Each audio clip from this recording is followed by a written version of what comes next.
Então, eu acho que no episódio anterior, né, eu falei muito sobre a questão daqueles 5 minutos no espelho, né? Então, eu vou dar uma continuidade para a gente não perder, né, a engrenagem da palavra. Então, os 5 minutos olhando no espelho, de você se olhar, você com você, da sua verdadeira identidade, faz com que, de fato, você faça um reconhecimento de quem é você, qual é a sua identidade, o que você veio fazer, o que você vai deixar, olhar e saber se você mesmo acredita em você.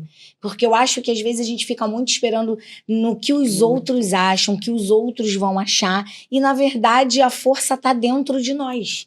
Ela está ali o tempo inteiro, ela grita ali o tempo inteiro. Eu acredito que é uma fé involuntária que grita. No meu caso, eu sempre me achei muito diferenciada. Então, do meu jeitinho, mas eu sempre me achei com algo diferente. Então, nesses 5 minutos, eu falei, não, eu não posso. Eu não sou a Flávia para deixar essa história acabar aqui. Existe alguma coisa além disso. Eu acho que eu já sentia que eu fazia diferença na vida das pessoas, na minha família, com as minhas primas, no meu meio, na minha escola. Eu sempre fui a líder, conselho de classe. Não era porque eu pedia, porque as pessoas já se identificavam com alguma simpatia, com o meu jeito. Então, eu acredito que eu só dei mesmo o segmento a esse... A gente está atento aos sinais. Sim. Tudo é sinal.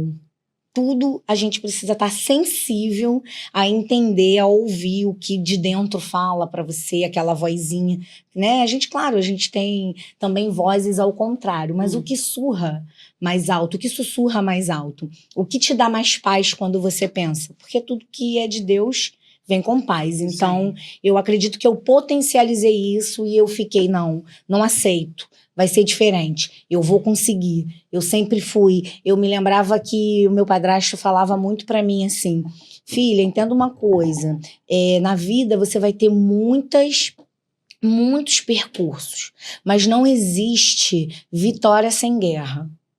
Depois de uma guerra vem sempre uma vitória.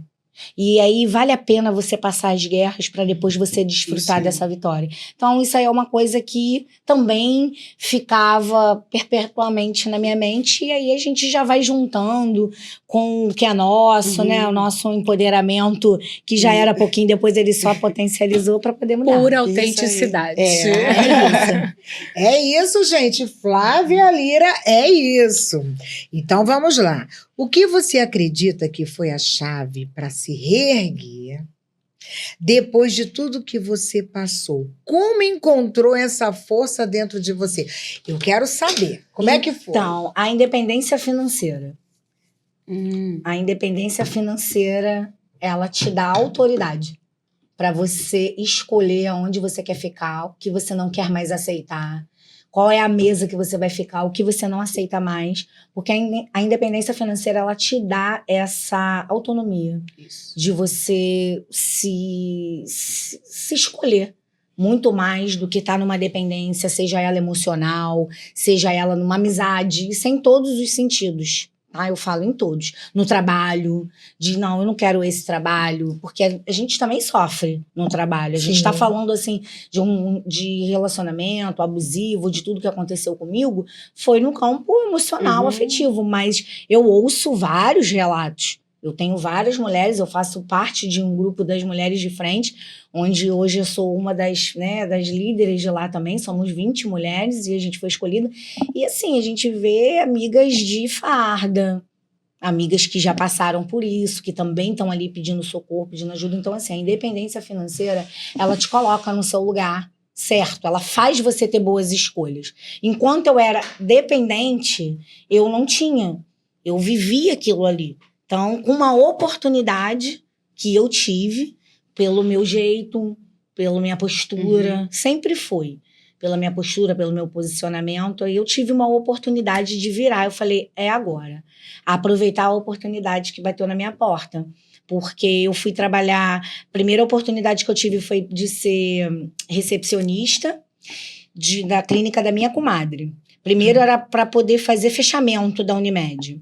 E aí eu não pude, porque atualmente ele também não deixou que eu fizesse. Aí depois de uma separação, eu consegui ir para ser recepcionista. E de lá ela falou, olha, tem uma oportunidade aqui para você fazer um curso de instrumentação, que é na Santa Casa. Vai ser uma boa. Eu falei, poxa, juntou tudo. Forma de você se profissionalizar, forma de você trabalhar. E aí, quando tu vem com o primeiro dinheiro, quando tu vê que você pode pagar as suas contas, quando você... Aí, meu amor, esquece.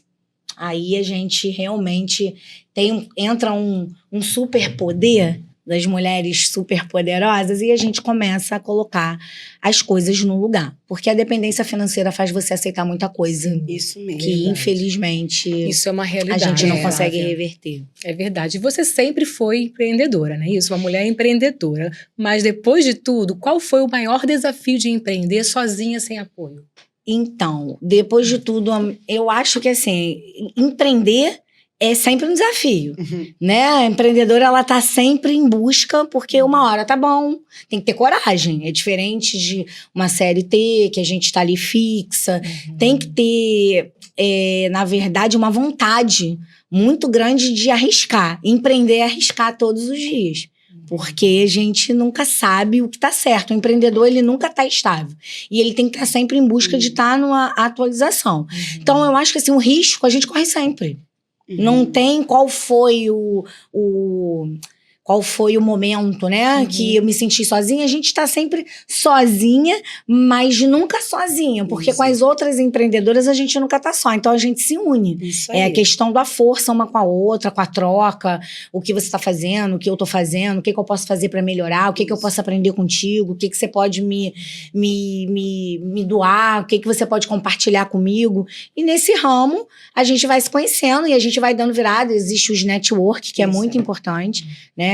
Claro que é o network interessante e não o interesseiro. Sim, Porque o interesseiro, ele só te suga. O interessante, ele tem que ser bom pra mim e tem que ser bom pra você. E tem que existir uma troca. A gente precisa ser interessante na vida de alguém.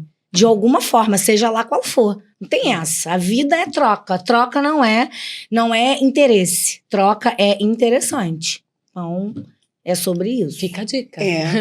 Hoje você é uma referência para muitas mulheres. Como você acredita que a sua história de superação ela pode inspirar outras Como eu acredito? Então, eu acredito... a se reerguerem? A se reerguerem, então. Eu acredito que eu falando o que eu já tô falando e muitas vidas alcançadas com todo o feedback que eu tive no meu Insta, no pessoal, familiar, nas ruas, e isso se estendeu de uma forma que eu não achei que ia ter essa repercussão toda. Então, eu acredito que quando a gente não se cala, né, existe um tempo certo, né, é o primeiro podcast que eu abri a minha vida, né, era uma coisa muito pessoal minha, até então todos sabiam, mas sabiam pessoas que compartilhavam comigo, que eram próximas, mas assim, ir para um ar, ir para uma televisão, colocar lá no meu Instagram, foi muito de Deus mesmo. Eu senti esse pedido, esse convite de vocês, né, de realmente eu conseguir ali entrar no meu propósito numa nova fase da minha vida.